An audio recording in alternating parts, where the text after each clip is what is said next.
अगर आप भी लेना चाहते हैं देश दुनिया की तमाम जानकारी तो आज ही सब्सक्राइब करें हमारे चैनल को। साथ ही नीचे दिए बेल आइकन को जरूर दबाएं ताकि हर अपडेट आप तक पहुंच सके। नमस्कार, आप देख रहे हैं प्रभा साक्षी। मैं हूं आपके साथ अंकित सिंह। वक्त संसद डायरी का है।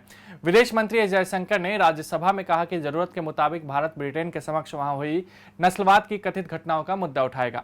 भारत को महात्मा गांधी की भूमि करार देते हुए विदेश मंत्री ने यह भी कहा कि देश नस्लवाद को लेकर अपनी आंखें फेर नहीं सकता। यह बात जयशंकर ने भाजपा के सदस्य अश्विनी वैष्णव द्वारा शून्यकाल में भारतीय मूल की रश्मि सामंत का मुद्दा उठाए जाने पर कही। रश्मि सामंत को कथित नस्लवाद और साइबर बुलिंग की वजह से ऑक्सफोर्ड विश्वविद्यालय के छात्र संघ के अध्यक्ष पद से एक तरीके से निर्वाचित होने के 5 दिन के भीतर ही इस्तीफा देना पड़ा था।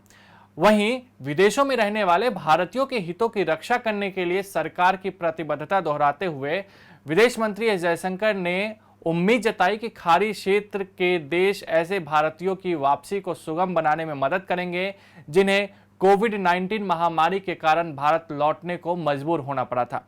लोकसभा में और फिर बाद में राज्यसभा में विदेश मंत्री जयशंकर ने विदेशों में रहने वाले भारतीयों, गैर निवासी भारतीयों यानी कि एनआरआई और भारतीय मूल के लोगों के कल्याण से संबंधित हाल के घटनाक्रमों पर अपने बयान में यह भी कहा कि सरकार विदेशों में काम करने वाले लोगों के रोजगार की चिंताओं को पूरी तरह से अवगत है। राज्यसभा ने हरियाणा के कुंडली और तमिलनाडु के तंजापुर स्थित खाद्य प्रौद्योगिकी क्षेत्र के 2 संस्थानों को राष्ट्रीय महत्व के संस्थान का दर्जा देने के प्रस्ताव वाले विधेयक को मंजूरी प्रदान कर दी है।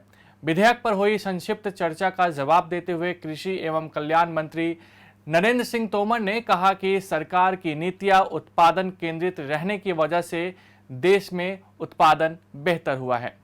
लोकसभा में वाईएसआर कांग्रेस पार्टी, कांग्रेस, जदयू सहित कई दलों के सदस्यों ने प्रश्नकाल के दौरान पेट्रोलियम पदार्थों की बढ़ती हुई कीमतों पर सरकार से इस बारे में स्पष्टीकरण की मांग की कि कीमतों को कम करने की दिशा में क्या कदम उठाए गए हैं और क्या सरकार का विचार पेट्रोलियम उत्पादों को माल एवं सेवा कर यानी कि जीएसटी के दायरे में लाने का है। वित्त मंत्री निर्मला सीतारमण ने कहा कि कच्चे तेल, पेट्रोल, डीजल, विमान ईंधन और प्राकृतिक गैस को माल एवं सेवा कर यानी कि जीएसटी के दायरे में लाने का फिलहाल कोई प्रस्ताव नहीं है।